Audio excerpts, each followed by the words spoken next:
ইসলামে কোনো সিরাতের গ্রন্থও নেই, কোনো ইতিহাস তারিখের গ্রন্থ নেই, তাহলে আসলো কিভাবে?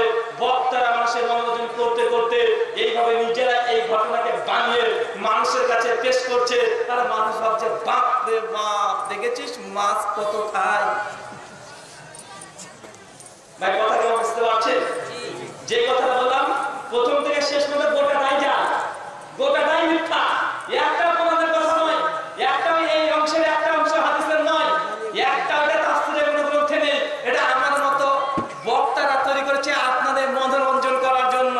আপনারা সুবহানাল্লাহ বলবেন আর হাত ফেল ফেল করে তাকিয়ে থাকবেন আর ভাববেন দেখেছি বাপ রে বাপ, এ হচ্ছে বক্তা, এমন ঘটনা বলেছে, এই ঘটনা কত চমৎকার, কত গোটাটাই যা। একটু যদি বুদ্ধি কাটাতেন বুঝতে পারতেন। বক্তা মাছকে মাংস খাওয়াচ্ছে, ভাই 3 মাস মাংস খান, রান্না করে আলাদা, বক্তা খাওয়াচ্ছে যে আপনারা খাচ্ছেন যে বক্তার কাছ থেকে। কথা বুঝাতে পারিনি ভাই। যারা মোটামুটি প্রাণবিদ্যা নিয়ে পড়াশোনা করেছেন, আপনি গুগলে চলে যান, মানুষের চোখে ধুলো দেওয়ার জোগাড় নেই। আপনি যদি লিখেন যে 3 মাস কি খায়, বাংলাতে লিখেন, উইকিপিডিয়ার সামনে চলে আসবে 3 মাস কি কি খায়, গোটা লিস্ট চলে আসবে। ভাই 3 মাস কি রান্না করা মাংস খায়? 3 মাস কি গরুর মাংস খাবে রান্না করা? তো বক্তা খাওয়াচ্ছে, আপনারা যে খাচ্ছেন। আর একটা 3 মাস 50 কিলোমিটার খাবার খেয়ে নিলে মাছ ছিল না, রকেট ছিল, প্রশ্ন আসে না? আমার শুনে আছে যে এখন যদি চীন দেশে যেতে হলে যেতে হবে, তো ভাই এটাও মেড ইন চায়না হাদিস, এটাও হাদিস না, এটা আমাদের এমনি চলছে, এমনি এমনি বলছে, এমনি এমনি আমাদের সমাজে ওয়াজ মাহফিলের নামে, কোরআন হাদিসের নামে অজস্র কথা, যে নবী বলেনি, সাহাবারা বলেনি, কোন তাফসীর গ্রন্থ নেই, কিন্তু শুধু মনোরঞ্জন করার জন্য আমরা আপনাদের কাছে উপস্থাপন করছি। আর আপনারা সুবহানাল্লাহ বলছেন, কিন্তু এর পরিণতি কত ভয়ঙ্কর, না বক্তা বুঝে না শ্রোতা বুঝে। আল্লাহ নবী বলেন সহিহ বুখারী কিতাবুল ইলম হাদিস নাম্বার 10789 3461 কিতাবুল আম্বিয়ার মধ্যে আছে। আল্লাহ নবী বলেন মান কাযাবা আলাইয়া মুতাম্মাদান, কোন ব্যক্তি যদি এমন কোন কথা বলে, কোন বক্তা যদি এমন কোন হাদিস বলে যে হাদিস নবী বলে না, কিন্তু সে বক্তা বলছে, আল্লাহ নবী বলেন মাকাদা মিনান নার, তার থাকার জায়গা জাহান্নাম, যত বড় বক্তা হোক না কেন। কথা বুঝাতে পারিনি? যে বক্তা এমন কোন হাদিস বললো যে হাদিস আল্লাহ নবী বলে নাই, কিন্তু সে বানিয়ে বানিয়ে বললো যেটা নবীর হাদিস নয়, যদি বলে ফেলে, এই বক্তার অবস্থা কি? আল্লাহ নবী মাকাদা মিনান নার, তার থাকার জায়গা কি? কথা বলেন জাহান্নাম, মানে বক্তা জাহান্নামে যাবে। এইসব ঘটনা যারা জানা বোঝার পরেও আমাদের সমাজের মধ্যে এগুলো প্রচার করছে, এই হাদিসগুলো একটাও শ্রেণীর নবী বলেনি, কিন্তু বক্তা নিজের জায়গায় জাহান্নাম বানিয়ে নিয়েছে। বক্তা বুঝে না, আর শ্রোতারা চাই ঘটনা, শ্রোতারা চাই সুর। আপনার সুর দিয়ে যা বলবে আপনার তাই ভালো লেগে যায়। আল্লাহ সুবহানাহু ওয়া তাআলা তুমি আমাদেরকে এই কথাগুলো আমি জনসাধারণকে বোঝার তৌফিক দান করো, সকলে বলি আল্লাহুম্মা আমিন। অনেকগুলো হাদিস আপনারা জানেন, সালাত তথা নামাজ না পড়লে আপনি জাহান্নামে যাবেন। নামাজ না পড়লে আল্লাহ নবী বলেছেন আপনি কাফের হয়ে গেছেন। নামাজ না পড়লে আপনি আর মোদির মধ্যে কোনো পার্থক্য নেই। মোদিকে চেনেন? মোদিকে চেনেন না ভাই? আল্লাহ নবী বলছেন যে কেউ যদি নামাজ না পড়ে তাহলে মোদির সঙ্গে হাসর হবে।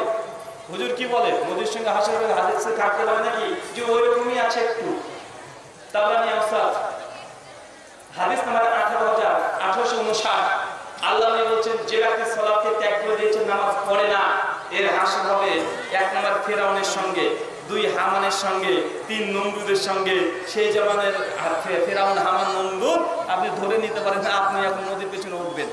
কোথায় কথা বলেন ভাইজান? মানে নদীর কথা হাদিসে নাই। জাস্ট আল্লাহ নবী সেই সময়টা সব চাইতে বড় বড় বদমানুষের নামগুলো নিয়ে বলেছে, যারা সালাত ত্যাগ করেছে এরা কেমন কোয়ালিটির মানুষ? এরা হচ্ছে ফেরাউনের মতো মানুষ, এরা হামানের মতো মানুষ, এরা নমরুদের মতো মানুষ। এরা আল্লাহ রাসূলের পিছনে কিয়ামতের মাঠে উঠবে না। এরা কাদের পিছনে উঠবে? কথা বলেন, কাদের পিছনে? যে চাচা কোথায়? চাচা, চাচা বসুন বসুন। কেন চাচা? বাথরুমে যাবেন? মাঝখানে ওঠাউঠি করবেন না, খুব লম্বা সময় আপনাদের নেব না। আল্লাহ নবী মুহাম্মদ সাল্লাল্লাহু আলাইহি ওয়াসাল্লাম তিনি বলছেন যে ব্যক্তি ইচ্ছাকৃত নামাজকে ত্যাগ করে দিয়েছে, এর হাসর কার সঙ্গে হবে? ফেরাউনের সঙ্গে, হামানের সঙ্গে, নমরুদের সঙ্গে, এই ক্যাটাগরির মানুষের সঙ্গে। বা মুসলমানরা জানি ভাই, কথা জানি কি জানি না? কথা বলেন জানি তো ভাই, তবে আমরা মানি না। আচ্ছা না ভাই, আমরা মানি না, আমরা জানি যে আল্লাহ নবী বলেন কোন ব্যক্তি যদি জেনে বুঝে 1 টাকা সুদ মায়ের সঙ্গে জেনা করলে যত পাপ হয় ওই ব্যক্তি একাই তত পাপ করছে। মানে মায়ের সঙ্গে জেনা করা যেমন পাপ, জেনে বুঝে সুদ খাওয়া সে একই ধরনের পাপ। ভাই বলতো আপনাদের এলাকাতে বন্ধন আছে? বন্ধন আছে? কার কার বাড়িতে আছে? হাত তুলুন তো ভাই। জি, প্রতিটা ঘরে ঘরে আছে। তা আল্লাহ নবী 1400 বছর আগে বলে গেলেন যে কোন ব্যক্তি যদি জেনে বুঝে সুদ খায়, 1 টাকা সুদ খেলে, মায়ের সঙ্গে জেনা করলে, মায়ের সঙ্গে বিয়ে করলে যতটা পাপ হয় ওই ব্যক্তি একাই ততটা পাপ করেছে। মানে ওই ব্যক্তি অত বড় পাপী। তা আপনার বাড়িতে বন্ধন আছে, তার অর্থ কি? আল্লাহ রাসূলের হাদিসকে সামনে রেখে নিজের চেহারাটা একবার আয়নাতে দেখবেন। আমার করে রাগ করে 5 পয়সা লাভ নেই। এই কথা আল্লাহ নবীর কথা 1400 বছর আগে উনি আরবিতে বলেছিলেন। আমি আপনাকে বাংলা অনুবাদ করে বললাম। ভাই পার্থক্য এতটাই। তার মানে আমরা হাদিস জানি, আমরা কোরআন জানি, কিন্তু আমরা মানতে চাই না। কি করতে চাই না? কথা বলেন। আমরা মানতে চাই না। বা আপনি যদি না মানেন, আমাদেরও 5 পয়সার লাভ নেই, লস নেই। গোটা বিশ্ব জগতে ইসলামের জাগরণ সৃষ্টি হয়েছে। গোটা বিশ্ব জগতে মুসলমানরা যে সময় ধর্মকে ত্যাগ করে দিচ্ছে, জন্মসূত্রে মুসলিম হওয়ার পর ইসলাম থেকে বুঝে না, ইসলামটাকে জানার পরে আমল করে না। গোটা বিশ্ব জগৎ এখন অমুসলিমরা তারা এত পরিমাণ ইসলাম গ্রহণ করছে, এত পরিমাণ ইসলাম তারা গ্রহণ করে মানুষের সঙ্গে ইসলাম প্রচার করছে। এটা অকল্পনীয়, অভাবনীয়। কিন্তু আমরা জন্মসূত্রে মুসলিম হয়েও আমরা ইসলামের কদর বুঝলাম না, ইসলামটাকে আমরা বোঝার চেষ্টা করলাম না।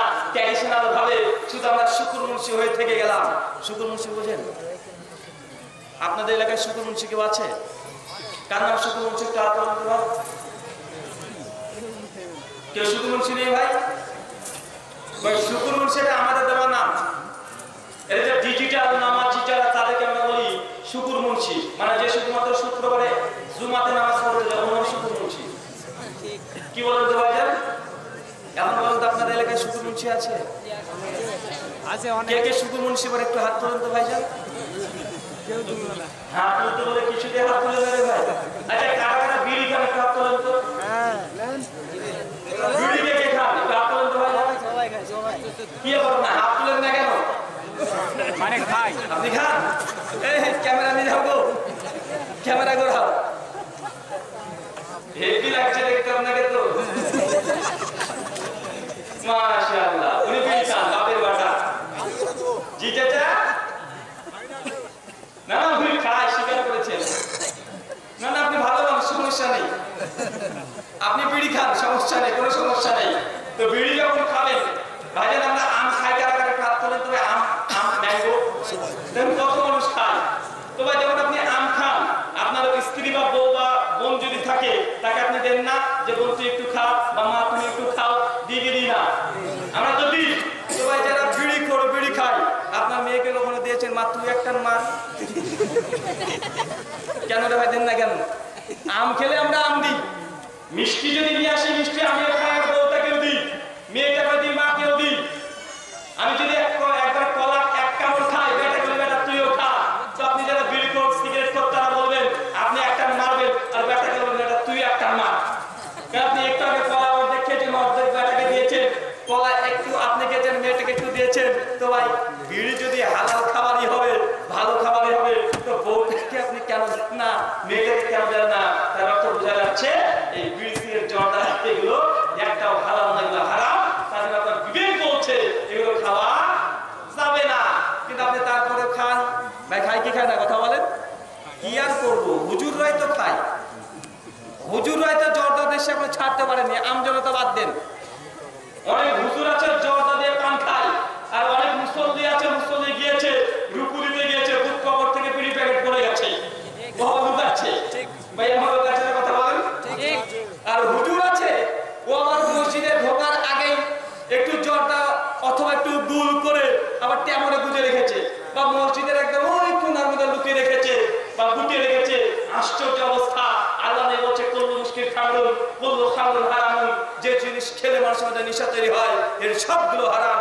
কিন্তু আমরা আম জনতা, সাধারণ মানুষ এবং আমরা হুজুর দুজনই এই হালালগুলোকে হারামগুলোকে হালাল করে নিয়েছি।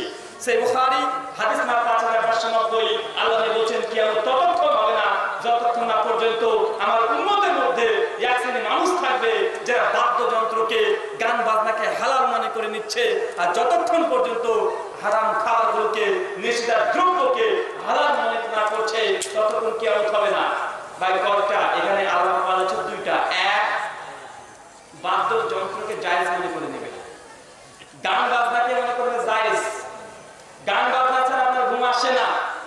বাচ্চারা নাই কথা বলেন। আল্লাহ নবী যখন কোনো জায়গায় যেতেন, যদি কোনো গান বাজনার আওয়াজ পেতেন, সঙ্গে সঙ্গে কানে মধ্যে আঙ্গুল ভরে দিতেন আর সাহাবীকে ডাকতেন, মুআজ কিছু শোনা যায় না।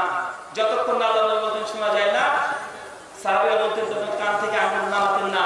আর আমার আপনার ছেলে, আমি আপনি করে কি কানের মধ্যে হেডফোন করে দিয়ে আমরা গান শুনছি। আল্লাহ নবী কানে আঙ্গুল দিতেন, গান শুনলে, বাদ্যযন্ত্র শুনলে। আমরা তার উল্টো করছি কি করছি না কথা বলেন? মুসলমানের বিয়ে বাড়ি সম্পূর্ণ হয় না যতক্ষণ না ডিজে ভাড়া করা হচ্ছে। আচ্ছা না কথা বলেন? ডিজে না বাজালে আমাদের বিয়ে হয় না। বিয়ের 3 দিন আগে ডিজে চলবে, আর বিয়ের 2 দিন পর্যন্ত ডিজে চলবে। ছেলেমেয়েরা রাত্রিবেলাতে গান বাজনা নিয়ে ব্যস্ত থাকবে। এটাকে মনে করছে বিয়ে। বিয়ের পরে আবার ছেলের বাড়িতে গিয়ে আবার অনুষ্ঠান হয় কি হয় না ঠিক নেই। ওইখানে হলো গান বাজনা চলছে, সারা রাত ডান্স চলছে, নাচ চলছে, মানুষ মনে করছে এটা একটা উৎসব করে ফেলেছে। বাচ্চারা নাই কথা বলেন? মনে রাখবেন, বিয়ে যদি করতে হয় ইসলামিক পদ্ধতিতে, ইসলামিক পদ্ধতিতে বিয়ে করেন, নচেত কোর্ট ম্যারেজ করে আপনি চলে আসেন। ইসলামিক মতে বিয়ে করতে গিয়ে ইসলামকে অপমান করা চলবে না। সহিহ বুখারী হাদিস নাম্বার 5063 কিতাবুন নিকাহ, আল্লাহ বলছেন আনিকা সুন্নাতি, বিয়ে করা হচ্ছে আমার সুন্নাত। ফামান রাগিবান সুন্নাতি ফালাইসা মিন্নি, যে ব্যক্তি আমার এই সুন্নাত থেকে বহির্ভূত পোষণ করবে তারা আমার উম্মতের অন্তর্ভুক্ত নয়। অর্থ, বিয়ে করার সামর্থ্য থাকার পরেও কোন ব্যক্তি ইসলামে বিয়ে না করে বাউল ফকির হয়ে যাবে, এটা ইসলাম নয়। এটা সনাতন ধর্মে আছে, বৈষ্ণব হয়ে গেছে, বিয়ে করার দরকার নেই। তারা বলছে আমরা বিয়ে করবো না, বিয়ে করবো পরিবারকে ত্যাগ করে দিয়ে তারা চলে যায়। কিন্তু ইসলাম এমন একটি ধর্ম যেখানে বলা হচ্ছে সংসারকে মেনটেন করতে হবে, সংসার মেনটেন করে আল্লাহকে সময় দিতে হবে, দুনিয়াবি কাজে সময় দিতে হবে। বৈরাগ্য বাউল কথা ইসলামে নেই। কিন্তু বিয়ে করা নবীর সুন্নাত, বিয়ে করছেন ইসলামের মত অনুযায়ী, কিন্তু বিয়ে করার আগেই আমরা আল্লাহকে অসন্তুষ্টি করে কি করি না কথা বলেন? ভাইজান আপনাকে বলছি, আচ্ছা যারা যুবক আছেন কারা কারা বিয়ে করেননি একটু হাত তোলেন তো ভাই। করিনি ভাই, বিয়ে যারা করেনি, তুমি করোনি বাবা? ও বলছে করেনি।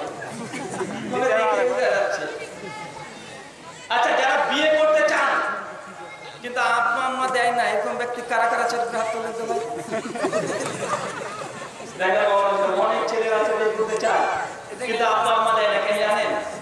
আব্বা আম্মা বলছে যে ছেলে নিজের পায়ে দাঁড়ায় নাই, আমার পায়ে দাঁড়িয়ে থাকি।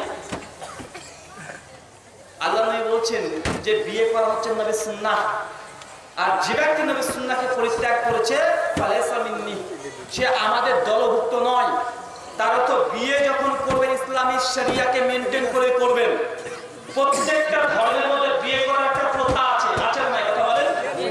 খ্রিস্টানরা তারা বিয়ে করে কিভাবে কিছুই করে না, তাই একে অপরকে শুধুমাত্র আংটি অদল করে দিয়েছে, গির্জার মধ্যে 2-4টে বাইবেল থেকে ভাগ করে দিয়েছে, হয়ে গেছে তারা স্বামী স্ত্রী। হিন্দুরা 7 পাকে ঘুরবে, শীতিতে সিঁদুর দান করবে, আর কিছু কিছু তাদের কার্য আছে, এগুলো করে তারা বিবাহ অনুষ্ঠানকে সম্পাদন করে। ইসলামের কিছু নীতিমালা আছে, ইসলামের বিয়েকে খুব কঠিন করেনি। ইসলামের মতো বিয়ে সহজ আর অন্য জায়গায় নেই, এবং এতটাই ইসলাম বজায় রেখেছে ইসলাম, অন্য জায়গায় নেই। কিন্তু বিয়েকে আমরা কঠিন করে ফেলেছি। বিয়ে করতে হলে খুব সহজ, সিম্পল ব্যাপার। মেয়েকে রাজি থাকতে হবে। কাকে কথা বলেন? মেয়েকে রাজি থাকতে হবে। বাপ জোর করে মেয়ের বিয়ে দিচ্ছে, মেয়ে যদি নারাজ থাকে, বিয়ে করতে ইচ্ছুক না হয়, মেয়ে জোর গলাতে এসে আলেমের কাছে সে বলতে পারে যে হুজুর আব্বা আমার এমন মেয়ে ছেলের সঙ্গে বিয়ে দিচ্ছে, এই ছেলেকে আমি বিয়ে করতে চাই না, ও লম্পট, ও এই কাজ করে ও কাজ করে, দুনিয়া নিয়ে ব্যস্ত আছে, নামাজ পড়ে না, রোজা পড়ে না, হজ করে না, জাকাত দেয় না। যদি এই কথা আলেমকে বলে, আলেম চাইলে ওই বিয়ে ভেঙে দিতে পারে মেয়ের কথার উপরে ভিত্তি করে। কথাকে বুঝতে পারছেন? সুরান দারিকুতনির হাদিস আল্লাহ নবীর যুগে হয়েছিল, একজন মেয়ের সঙ্গে বিয়ে দিয়ে দিয়েছে তার বাবা, সে মেয়েটা অরাজি ছিল, রাজি ছিল না। আল্লাহর কাছে পরবর্তী এসে বলছে ইয়া রাসূলুল্লাহ আমি সংসার করতে চাই না।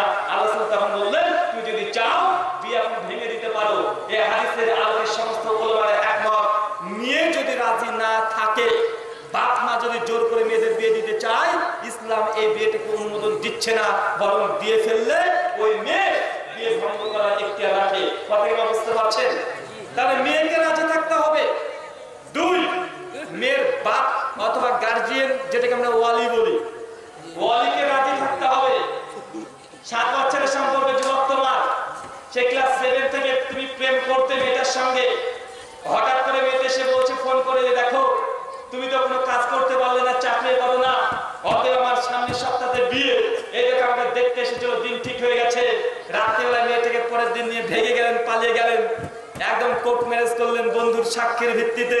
এই যে আপনি বিয়ে করেছেন, আল্লাহ নবী বলেছেন সুনান তিরমিজি কিতাবুন নিকাহ হাদিস নাম্বার 1102, লা নিকাহ ইল্লা বিওয়ালি, ওই বিয়েটা জায়েজ নয়, বৈধ নয়, ওই বিয়েটা হয় না যে বিয়েতে মেয়ের ওয়ালি গার্জিয়ান রাজি নেই, ওই বিয়েটা হয় না। কি বললাম, কথা বলেন? দেখেন ইসলাম দুই দিকে ব্যালেন্স করছে। 1, মেয়েকে রাজি থাকতে হবে। 2, মেয়ের বাবা অথবা গার্জিয়ান, বাবা যদি না থাকে বড় ভাই, বড় ভাই যদি না থাকে তার দাদা যদি থাকে, দাদু যেটাকে বলে, সে তাকে রাজি থাকতে হবে। এই গার্জিয়ান পক্ষ মেয়ের একজনকে রাজি থাকতে হবে। কিন্তু মেয়ের গার্জিয়ান বাবা বা দাদু নাই, কিন্তু এদিকে মা রাজি, খালা রাজি, আর খালা তখন মেয়েকে বলছে তোর বাপ বিয়ে দিবি না তো কি হয়েছে, তুই আমার বাড়িতে চলে আয়, আমি তোর বিয়ে দিয়ে দিচ্ছি। আচ্ছা না, কথা বলে সমাজে আছে? বাবা রাজি নাই, মা রাজি, আর মায়ের বোন রাজি, মানে খালা রাজি, বাপ রাজি নাই। তখন মা আর খালা দুজন বলছে তোর বাপ রাজি হয়নি তো কি হয়েছে, মা তুই চলে আয়, আমি তোর বিয়ে দিয়ে দিচ্ছি। একবার কেন 100 বার বিয়ে দিলে বিয়ে জায়েজ হয় ইসলামের মতে। আল্লাহ নবী বলেছেন লা নিকাহ ইল্লা বিওয়ালি, ওই বিয়েটা বৈধ নয় যে ব্যক্তি মেয়ের গার্জিয়ান ওয়ালি পক্ষ রাজি হয় নাই, এই বিয়েতে জায়েজ নয়। কিন্তু আমাদের সমাজে আধার এই কাজটা করছে কি করছে না? করছে। করলেও 1 কোটি মানুষ করলে জায়েজ হবে না। আল্লাহ নবী বলেছে এটা হারাম, এই বিয়েটা জায়েজ নয়, অথবা করলেও এটা জায়েজ নয়। তাহলে বোঝা গেল মেয়ের বাপকে রাজি থাকতে হবে, মেয়ের মাকে রাজি থাকলে হবে না। মেয়ের বাপ যদি রাজি থাকে যথেষ্ট, মেয়েকে রাজি থাকতে হবে। 3 নম্বর যদি কোনো সাক্ষী থাকে